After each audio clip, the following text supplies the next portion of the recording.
One thing that everyone knows about St. Patrick's Day is that if you don't wear green, you get pinched. One thing everyone knows about me is I love my dog.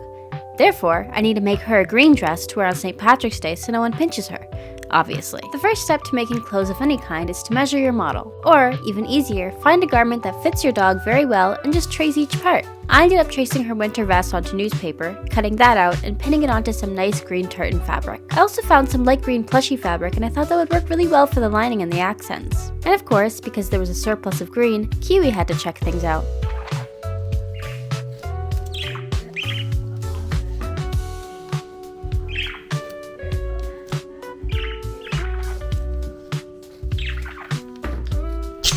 My light green fabric was left over from when I was younger and tried to make a plush turtle, so I had to kind of Frankenstein it together in order to have enough to fit the newspaper pattern. But because it would only be on the inside, I didn't really care that much. I sewed the belly straps onto both sides and then I added some Velcro so that it would be easy to put on and take off. So the inside should have the fluffy Velcro on one side, and then the outside should have the spiky Velcro on the other side, so that I can wrap around and stick together. Before I sewed both sides together, I made sure my pattern would still fit the model. Then it was time to sew the two sides together. Full transparency, I often don't know how I do things. I kind of just do them, and most of the times they work.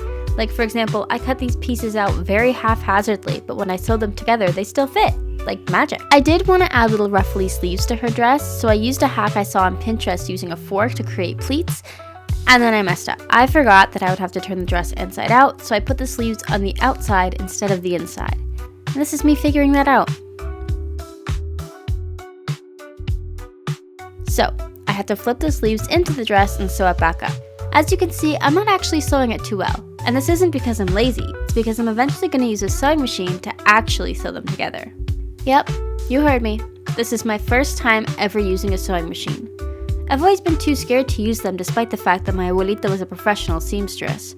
Surely thread runs through my veins, right? After I got a quick run through, I ended up being very impressed with the sewing machine. Maybe he's not so bad after all. The reason I sewed them by hand first was because since it was my first time doing it, I was advised to hand sew them beforehand so that I could use those stitches as a guide. This was definitely the right choice because I couldn't imagine trying to keep them together and sew a straight line. When it came to the skirt, I pinned both sides of the rectangles onto the bottom corners of the body piece, and then I folded even pleats into them. I pinned those pleats into place and then I went over that with the sewing machine.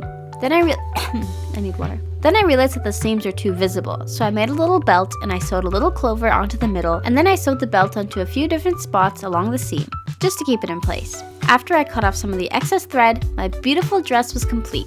The only thing left to do is to put it on my model.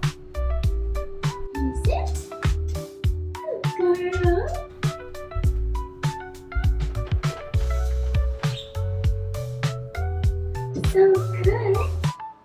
Very nice. Sit. Good girl. High five. Thank you. Yeah, thank you. So I think it's safe to say she likes her dress. And I think Kiwi does too. But that's it for this video. Thank you so much for watching. See you next time. Bye. Bye.